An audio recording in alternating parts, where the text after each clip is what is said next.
Welcome, witches, wizards, and muggles alike, to another enchanting episode of Magical Tales from the Slytherin Common Room, bringing your favorite Harry Potter fanfiction to audio format. So sit back, relax, and Accio headphones, and let the magic begin. Apostasy by Deydralinne, Chapter 19, Double Ups. She felt far too good, coasting along on the high that had been fixing Tom Riddle's face and singing Dancing in the Moonlight loudly, much to the annoyance of Draco. So she should have anticipated the crash that would come from walking back into the chateau several hours later to find silence. Daphne and Pansy were both sitting on the island counter with cups of coffee in front of them that lacked the steam of a fresh cup. Both witches stared at nothing in front of them, lost in a daze. Hermione's heart started pounding instantly. What is it? What's wrong? She threw her bag on the dining table, ignoring the way that Blaise instinctively flexed his fist at the mess. Daphne shook her head and closed her eyes. Maybe nothing. We don't know. She fell asleep and she won't wake up. Her voice cracked as she whispered. Filling Hermione with dread, she took off running towards Theo and Astoria's rooms, skidding to a halt in their doorway. Theo's eyes found hers. The fear was evident. She stopped throwing up about 20 minutes after you left. She took the potion and then fell asleep. I haven't been able to wake her, he whispered. Can I come in? She eyed the doorframe, feeling a bit like a vampire from a Muggle storybook. She still wasn't certain if Blaise meant it when he said that their magic would disappear, but she wasn't going to take any chances. Yeah, of course, Theo turned back to his sleeping wife. Hermione slipped into the room and towards their bed. Despite the depletion of her magical energy, she pushed through the strain and waved several diagnostic charms over Astoria's resting frame. She took in every number and color before allowing herself to relax and breathe a sigh of relief, a small smile tugging at her mouth. That looks positive. It's positive, right? Theo frowned at the diagnostics hovering in the air, trying to read them front to back. Hermione nodded. Very positive. See this one here? She pointed to a small, pulsing, pale green light. This one was red this morning. I cast it when she started throwing up. It's her heart rate. Red's far too high. Her body is struggling to cope with the strain that the bouts of illness put on her. But this is within normal range. Her body is metabolizing the effects faster. This number here, she pointed at a number on a different diagnostic panel, shows that her iron is still low, but it's increasing again, which, again, is good because it was non-existent this morning. Theo swallowed nervously. So she is okay. Why isn't she waking up? He frowned. Hermione shrugged and shook her head. My thought would be the skullcap leaves. It was supposed to help with insomnia. I know she struggles with it when it's bad. It would just be a guess, but I think combined with the intent behind the potion and the other ingredients, she has fallen into a medically induced sleep in order for the rest of the potion to work its magic, cleaning the toxins from her blood and metabolizing it faster. Theo nodded and pressed his eyes closed to hide the tears that welled in them. She will be okay. Hermione nodded slowly. She will be okay. But Theo, this isn't a cure. It might help her live a little longer because it is less strain on her body. But the curse is still there, she explained delicately. The brunette wizard nodded a defeated, I know, barely out loud for her to hear. But she isn't suffering the way she normally does. A light rap against the wood made her jump, and Pansy offered her a sympathetic smile. Sorry to interrupt. Pusey is here. The scouts spotted an Order faction slipping into an abandoned mall on the far side of London. We've been summoned to go sort it out. Theo needs to stay here with Tor, Hermione argued. Pansy swallowed and shook her head. Actually, Tiberius is there already. He asked for Theo specifically. Sinking feeling in the pit of her stomach formed as she turned to look at the man. Did Tiberius ask for Theo by name often, or was it a new thing that had occurred since her run-in with him several weeks prior? Would one of the elves stay with her? Hermione asked. Gimli, Pansy said. She adores Astoria.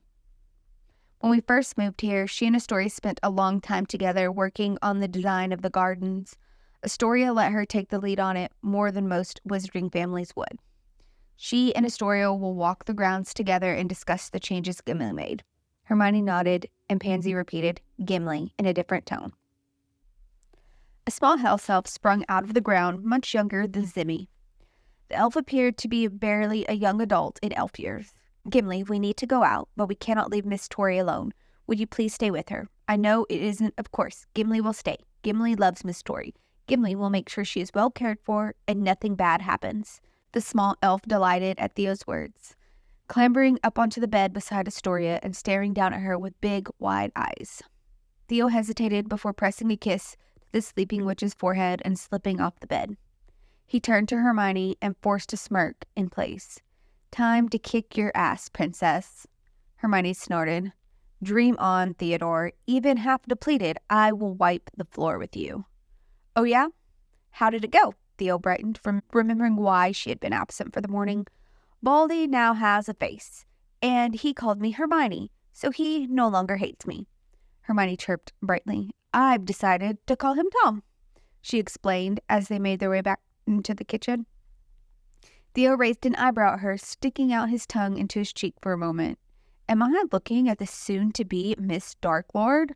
Theo was clearly joking, but Draco's head whipped up to them with narrowing eyes.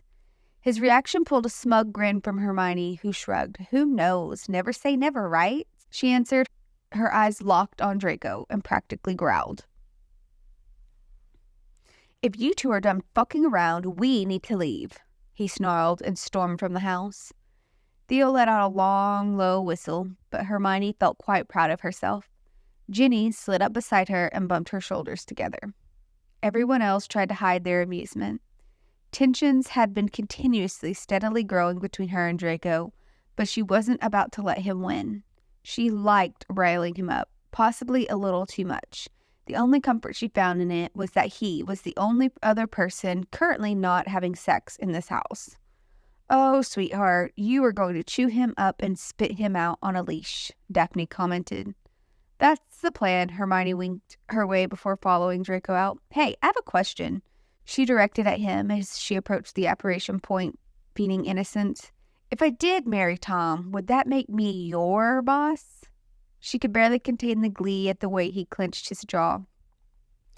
Adrian Pusey looked between them with confusion. He had been the year above them at school, but Hermione could not recall ever having interacted with him. He didn't appear disgusted by her presence, but then again, she hardly knew the man. It's not relevant, Draco bit out. Then, hypothetically, Hermione asked, overly sweet, batting her eyelashes at him. Hypothetically speaking, if you married the Dark Lord, then yes, you would be his boss, Adrian answered reluctantly. To his credit, he did not cower under the furious look Draco threw his way, instead meeting his ire with a roll of his eyes. Oh, for fuck's sake, Draco, she asked hypothetically. Draco grabbed onto Ginny and Daphne's arms and disapparated without another word. Adrian snorted. Think you pissed off your boyfriend, sugar? Hermione grinned at him. I usually do.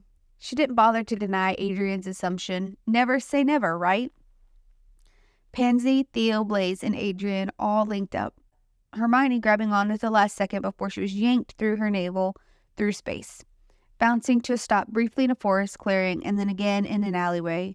It was unusual to emerge fully in stopovers. She had become too accustomed to traveling with Blaze and Theo, who only landed in the briefest sense of the word. They finally landed outside of Marks and Spencer's inside the shopping center, approximately 100 meters from a group of Death Eaters fighting with several Order members that she didn't recognize. Hermione didn't hesitate, grabbing Ginny's hands and yanking her along, firing a killing curse off as soon as she was close enough to land it. One! Her eyes met the still gray ones across the courtyard. She smirked and dodged as the black-haired witch with wild curls threw a hex her way. She knew that she was protected from the rings anyways, but she also didn't want to advertise that fact. One of her knives came out of her holster, and it slid across the witch's throat, spraying blood everywhere as she nicked an artery. 2. This was more than the usual number of Order members. A quick scan of the crowd confirmed that. She suspected this was a safe house group that was being forced to relocate, which, again, didn't make a lot of sense. Safe houses all had safety protocols, as far as she was aware, that prevented entire bases from shifting through town, backup locations, apparition plans, if things went wrong. She was barely paying attention, distracted by the feeling that something didn't add up. She knew that the trace on Kingsley had been broken only days ago. In that time, Death Eaters had raided 2 different safe houses, both after he had left their safety. Hexes were flying everywhere, and members of the Order were dropping like flies. The blood that was soaking her outer robes and neck was sticky. It felt heavier than it normally did, and it was not just because she was barely pausing between kills. 9, she cried out as the wizard's head rolled away from her. A witch fighting with Pansy a few feet from her caught her attention, because Hermione knew those wild black curls. She had already killed that witch shortly after they had landed. The shock of it had her pulling up short. Hermione scanned the crowd again. This time she could see it. Double ups. The carbon copy fighters. Rage flowed through her veins because that had been her spell, her creation, and everyone in the Order base had argued it was too risky a move to use in battle, and it had been approved, conditionally, for training use only. Hermione grabbed Ginny's wrist and tried to apparate to the other side of the battlefield, but found that they remained stationary. Ginny frowned at her, not understanding what Hermione was trying to do. Panic gripped at her and dug its claws into her flesh. "It's a trap," Hermione whispered in realization. "What?" Ginny asked, having not heard her and still not understanding what was wrong as she fired off an Avada at a nearby target. Hermione turned to her. The mix of rage and panic was not going to bode well. "It's a trap," she said again, loudly, firmly. Ginny looked around, trying to see what Hermione could see. It took her a second, but then she finally registered. Horror flooded the red headspace. "Those bastards," Ginny hissed. "Gin, there's anti-apparition wards up," Hermione stated, searching the crowd for their team. Theo was a few feet away, so Ginny grabbed him and pulled him towards them, Pansy naturally following as they tended to stick together on the field. Blaise, Daphne, and Draco were all too far away to grab as subtly. Ginny whispered the issue into Pansy's ear, who looked startled for a second and screamed "Marco" without warning. Hermione was too busy scanning the perimeter of the second floor of the shopping center. "He had to be here somewhere." "What's wrong?" Blaise's voice pulled at her attention. "It's a trap. Look around. There are copies of people we are fighting. There are wards up against apparition. We are stuck here." Several loud pops nearby signaled the arrival of a multitude of new Order members to the fight. Hermione tuned out as Ginny once again began explaining the invention of the spell. "If it's her spell, just cast the counter spell." Daphne shook her head. "I can't." Hermione tried to ignore the approaching members, as her eyes once again roaming the upper story. "I made it so that only the caster would be able to end it. That's why it was denied. It left someone alone and vulnerable," she explained absently as her eyes locked on Kingsley's. He stood hidden in the shadows of an enclave, staring down at her and into her soul. She felt him attempt to drive into her mind, but Kingsley had never figured out the fortress that her mind had become over the years. Next to him stood, sneering at their group in disgust, was Ronald Weasley, Kingsley's keeper. The latest arrival of the Order were quick, throwing stunning curses at Death Eaters, who were only now just realizing that they couldn't apparate. A switch had flipped wherein Death Eaters had begun dropping left and right and center, and the Order had gained the upper hand. "What?" Daphne explained as they tried to fight off a nearby wizard. "Shit," Hermione breathed as she looked around, racking her brain for a solution. Ginny said in a warning. They were running out of time, and she knew it. They were now significantly outnumbered, and everyone in their group had returned to fighting around her to try to hold off the Order for as long as possible. A solution soon would be appreciated. "I know, give me a second," she slushed. Her eyes flew back to the alcove Ron and Kingsley had been in only a moment ago, just to find it empty. "We don't have a second. This is your spell, Granger. Think," Draco snapped. "Don't you think I don't know that?" Hex landed on Blaise's shoulder, and the man fell in slow motion to the ground, unconscious. "Blaise!" Ginny screamed in terror, becoming briefly distracted from her fight, allowing the witch to punch her across the face. Shit, that was not good. The rings did not protect against physical attacks then. She had suspected as much, but it was different to have it confirmed. "Ginny, focus. I have him, okay?" Hermione shouted, moving to stand over her friend's lover. "How about you have a..." Pansy started, but a bolt of lightning, the solution hit her. It was so obvious. "Petistus Incendium," Hermione screaming, pointing her wand straight up at the ceiling above, waiting for it to catch fire before moving on to the shops nearby. "What are you doing?" Draco grabbed her arm and glared down at her in horror. "There are anti-apparition wards. Everyone is able to apparate in, but they can't apparate out." The loud crackle of flames spreading through the center had become the backtrack for the fight. People had begun screaming as the heat began to rise, and the flames multiplied. Yes, including us, Draco hissed, as if he were having to explain it to a child. Hermione rolled her eyes. The order is stuck here too. They will need to take it down in order to get out of here. Nearby, a shop window shattered in the heat, spraying glass everywhere. Beanfire was not normal fire. It sought out members of the Order and chased them, as though it were alive, sentient, intent upon killing them, mutating as it took the shape of several large basilisks, twisting and turning, engulfing several of them, their screams dying as they did. The center is getting unbearably hot. A flash of movement on the second story caught her eye as Kingsley and Ronald began running along the walkway in an attempt to get away from the large fanged serpent. 6, Kingsley's voice boomed overhead. 2 things happened in a moment. 1, the Order began to group up in preparation for the wards falling, and 2, Hermione caught sight of Tiberius as he aimed his wand at Theo's back across the wall of the fire separating them from him. It was a choice that she only had a split second to make: stun and capture Kingsley or save Theo. She had a split second to make her choice, but there was really no choice at all.